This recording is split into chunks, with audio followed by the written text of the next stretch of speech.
Assalamualaikum warahmatullahi wabarakatuh.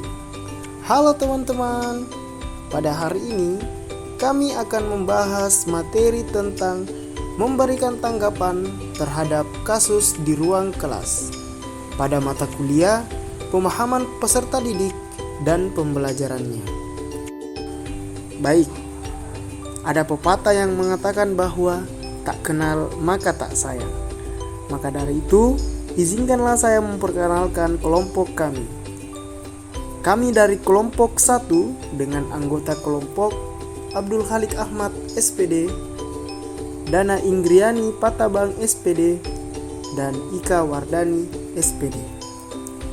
Untuk membahas lebih jelas kasus yang terkait, silakan simak dengan baik pembahasan yang akan kami berikan. Nah, pada kasus yang pertama, bayangkan jika Anda adalah seorang guru matematika di kelas 7. Saat ini, Anda hendak menyampaikan materi mengenai matematika sosial, yakni mencari nilai rata-rata atau biasa disebut dengan MEA. Untuk memudahkan peserta didik dalam memahami pembelajaran, Anda mencoba untuk membuat urutan atau langkah-langkah yang perlu diikuti oleh peserta didik agar dapat mencari nilai rata-rata pada sebuah soal. Anda meminta kepada peserta didik untuk mengerjakan soal yang Anda berikan. Hasilnya, peserta didik mampu mengerjakan dengan benar, sesuai dengan langkah yang telah Anda siapkan. Beberapa saat kemudian, Anda meminta kepada peserta didik untuk mengulangi soal yang sama tanpa melihat urutan pengerjaan soal, dan peserta didik mampu mengerjakannya dengan benar. Pertanyaan yang pertama, menurut Anda, apa yang membuat peserta didik mampu mengerjakan soal dengan baik pada percobaan kedua tanpa melihat urutan atau langkah pengerjaan soal? Kemudian pertanyaan yang kedua, sebagai seorang calon guru, dalam kegiatan belajar yang seperti apa metode di atas diterapkan? Kemudian, elaborasi jawaban Anda dengan menyertakan teori yang berkaitan.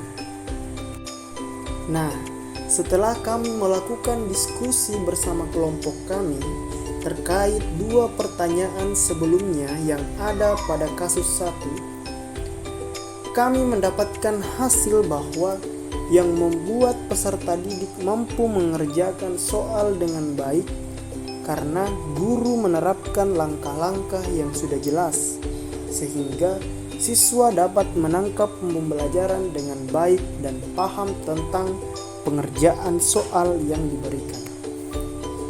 Kemudian, metode yang diterapkan pada pembelajaran tersebut adalah metode latihan soal dan penugasan.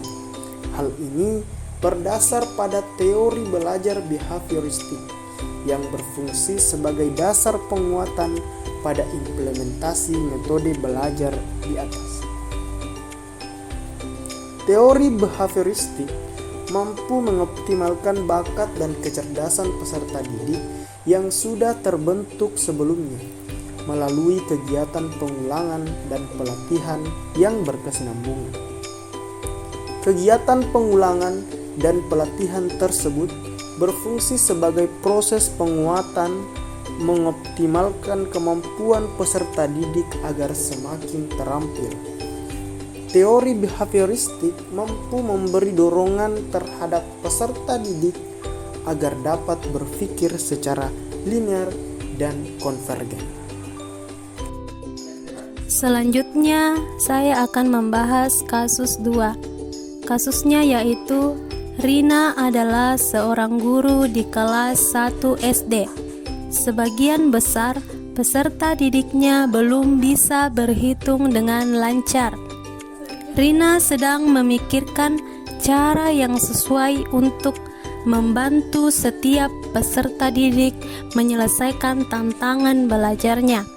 Persoalan yang pertama, menurut Anda, Apa yang dapat Rina lakukan untuk membantu peserta didiknya sesuai dengan tahapan perkembangan usia? Persoalan yang kedua, mengapa Anda menyarankan hal tersebut? Elaborasi jawaban Anda dengan menyertakan teori yang berkaitan. Jawaban dari kelompok kami, berdasarkan kasus di atas, Rina sebagai guru SD kelas 1 harus memahami peserta didik sesuai tahap perkembangannya, di mana kasus ini peserta didik berada pada tahap perkembangan pra-operasional 2-7 tahun. Untuk membantu peserta didiknya, Rina bisa menciptakan pembelajaran dengan menerapkan logika pada objek fisik agar bisa menstimulus kemampuan anak dalam berpikir. Salah satu cara yang bisa dilakukan dengan menyediakan benda-benda di sekitar siswa, seperti buku, pensil, spidol, yang setiap harinya siswa gunakan dalam belajar. Rina bisa menggunakan benda-benda tersebut sebagai media untuk siswa berhitung. Dengan mengaitkan pelajaran berhitung dengan kehidupan sehari-hari, tentu akan menjadi salah satu cara belajar berhitung cepat dan mudah karena anak-anak dapat mempraktikkannya secara langsung. Selain itu, Rina juga bisa menyediakan permainan yang berkaitan dengan hitung-menghitung seperti congklak, di mana dalam permainan tersebut secara tidak langsung anak telah diajarkan berhitung. Menurut Piaget 1954 mengusulkan bahwa terdapat 4 tahapan perkembangan kognitif, yaitu sensorik motorik, pra-operasional, operasional konkret, dan formal operasional. Berdasar teori yang berkaitan dengan kasus di atas, teori yang digunakan adalah teori perkembangan kognitif tahap pra-operasional. Pada tahapan ini, anak telah menunjukkan aktivitas kognitif dalam menghadapi berbagai hal di luar darinya. Meskipun kemampuan berpikirnya masih belum mempunyai sistem yang terorganisasi dengan baik, namun anak sudah mampu memahami realitas di lingkungan dengan menggunakan tanda-tanda dan simbol. Kasus 3. Made adalah seorang guru yang mengajar di salah satu sekolah negeri wilayah Bali. Ia mengampu mata pelajaran bahasa Indonesia. Ia hendak mengajarkan materi teks deskripsi pada peserta didiknya. Pada buku cetak yang menjadi panduannya saat mengajar, terdapat beberapa contoh teks deskripsi menceritakan tentang bangunan-bangunan pencakar langit yang ada di ibu kota. Dengan memperhatikan latar belakang setiap peserta didiknya, Made pun mencoba untuk memberikan contoh berbeda. Ia memberikan contoh teks deskripsi tentang pantai dan makanan khas di Bali. Nah, dari kasus 3 di atas terdapat 2 pertanyaan. Pertanyaan pertama, menurut Anda, apakah pertimbangan dan keputusan Made sudah sesuai? Mengapa demikian? Pertanyaan kedua, prinsip apa yang Made gunakan dalam kasus tersebut? Elaborasi pertanyaan Anda dengan menyertakan teori yang berkaitan. Oke, berikut pembahasan tentang kasus 3 menurut pendapat kelompok kami. Untuk pertanyaan pertama, menurut pendapat kelompok kami, pertimbangan dan keputusan MADE dalam memberikan contoh teks deskripsi tentang pantai dan makanan khas di Bali sangat tepat dan sesuai. MADE menggunakan prinsip relevansi dengan lingkungan peserta didik. Prinsip relevansi artinya prinsip kesesuaian, yaitu prinsip yang mengaitkan materi pelajaran dengan lingkungan peserta didik.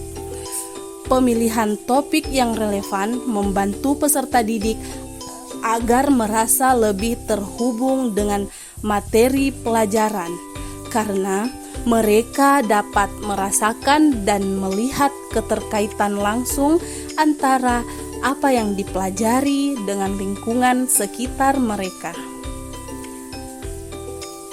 Untuk pertanyaan yang kedua, menurut pendapat kelompok kami, prinsip yang diterapkan oleh MADE adalah prinsip relevansi dengan lingkungan peserta didik. Prinsip ini sejalan dengan teori konstruktivisme yang dikenalkan oleh Lev Vygotsky. Pendekatan yang menunjukkan bahwa pembelajaran lebih efektif dan bermakna ketika peserta didik mampu berinteraksi dengan masalah atau konsep. Mengaitkan pembelajaran dengan lingkungan dan budaya peserta didik dapat membantu untuk lebih memahami materi yang dipelajari. Nah, demikianlah tadi pemaparan materi dari kelompok kami terkait tentang memberikan tanggapan terhadap kasus di ruang kelas pada mata kuliah pemahaman peserta didik dan pembelajarannya. Untuk itu, kami berharap semoga apa yang kami sampaikan dapat bermanfaat bagi kita semua, terutama bagi kelompok kami. Kurang lebihnya mohon dimaafkan. Wabillahi taufiq wal hidayah. Wassalamualaikum warahmatullahi wabarakatuh.